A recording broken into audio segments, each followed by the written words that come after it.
So we've already talked about ecological footprints a little bit, but let's go back through and define it here. Make sure you have a good working understanding of this. On page 14, it says ecological footprint is the measure of how much that person consumes expressed in land area. That is, output from a total amount of land required to support a person's lifestyle represents that person's ecological footprint. So basically, it's how much land it takes to provide and get all the resources that you need to, well, I wouldn't say need, the ones you use. Need, we don't need near as much as what we have. So that's a different story for a different day. And if you look on page 14 here, things that go into the ecological footprint. Energy, how much energy you consume driving, at home, the computers at school, the whole 9 yards. Settlements, where you live, most of you in your homes, like how much energy and investment resources go into building your home, keeping it going, all that jazz. Forest, all the wood that you use for timber and paper and cardboard, and what would you get all those packages from the Amazon in, Jaquela, if you didn't have cardboard? Who knows? Food and fiber. What about food? As any good American, we eat way too much food and throw away way more food. So how much space does it take to make that food that we use and throw away? And then lastly, seafood. I know seafood's probably not big on most of our list. The fisheries do provide some food for us. That yearly time I go down to the Captain D's. Anybody like Captain D's in here? You do? Love the Captain D's. And the only problem with Captain D's is it gives me the bellyache and makes me want to like double over on the floor for about 5 hours after I go. But is it worth it tomorrow? I think so, probably. At least once a year until you forget how bad the pain was last time, and you know how it is. So, if you look on page 15 here, the human footprint.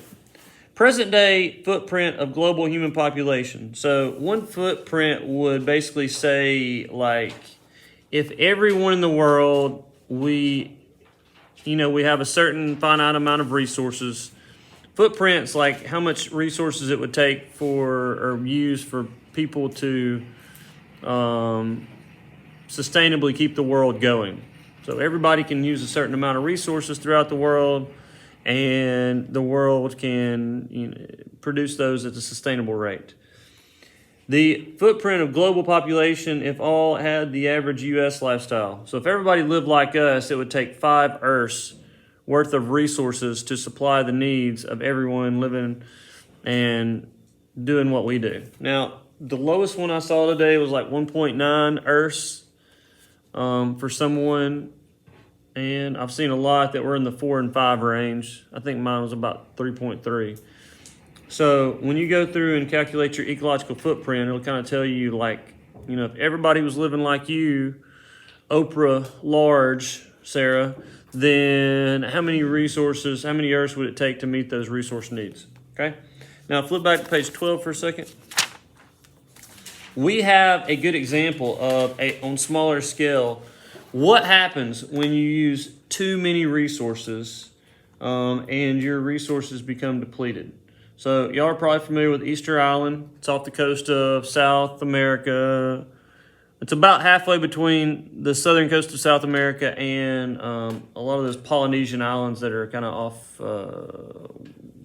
east of New Zealand. It's out in the middle of nowhere, really, on the ocean. Long way from nowhere. So a lot of people settled this back in the day. Before we talk about that, sustainable development. Development balances human well-being, economic advancement with resource management for benefit for future generations. So sustainable development would say, okay, we're going to have more people. There's a lot more people coming around and being born. How can we sustainably develop, create housing, places for them to live, food for them to eat, and do it so that we can consistently have that going out in the future? All right, and y'all are probably most familiar with Easter Island, these fancy head statues they've got here. Who wants to read for us? Go, Reagan. Start on that second paragraph on the left side of 12. Easter Island in the South Pacific provides a cautionary tale. This island island, also called Rapa Nui, was once covered with trees and grasses. When humans settled the island hundreds of years ago, they quickly multiplied in its hospitable environment. They cut down trees to build homes and canoes for fishing, and they overused the island's soil and water resources. By the 1870s, almost all of the trees were gone. Without the trees to hold the soil in place, massive erosion occurred, and the loss of soil caused food production to decrease. While other forces, including diseases introduced by European visitors, were also involved in the destruction of the population, the unsustainable use of natural resources on Easter Island appears to be the primary cause for the collapse of its civilization. There's a lot of good documentaries on Easter Island, and they're having to go off of some, a lot of historical data and artifacts and things that they can find. But basically, so 1870s, that's not too long ago, almost all of the trees were gone on this Easter Island. So they come in, there's this very large island, it's got some grassy areas, it's got a lot of forested areas, and they basically just pillaged and cut down and decimated. Okay, we're going to use these resources and grow this, and that's not enough. We'll cut down some more, and we'll cut down some more, and we'll use those resources, and we'll cut down some more, and we'll cut down some more, and we'll use those resources. And eventually, I guess there was enough of them, they got to a certain point, we're at the other side of the island, all the resources are gone now, what are we going to do? We're going to have to leave. And basically decimated the island in a way where it was pretty much uninhabitable for those people at that time, or for very few of them to live there. Okay, so we see a lot of civilizations like this throughout history. Like you could think of Moundville, where we had a small civilization that lived down there and built the mounds and stuff. Where did they go? How did that end? What about the Aztecs and the Incas and the Mayas? Now, a couple of those, some of that can be attributed to settlers coming in and diseases causing a significant impact. But a lot of those large cities in those civilizations disappeared because of lack of resource use, lack of planning and resource usage, where you have a large civilization. Some of those cities may have been in the hundreds of thousands of people or more, and a fairly small area like we have in cities.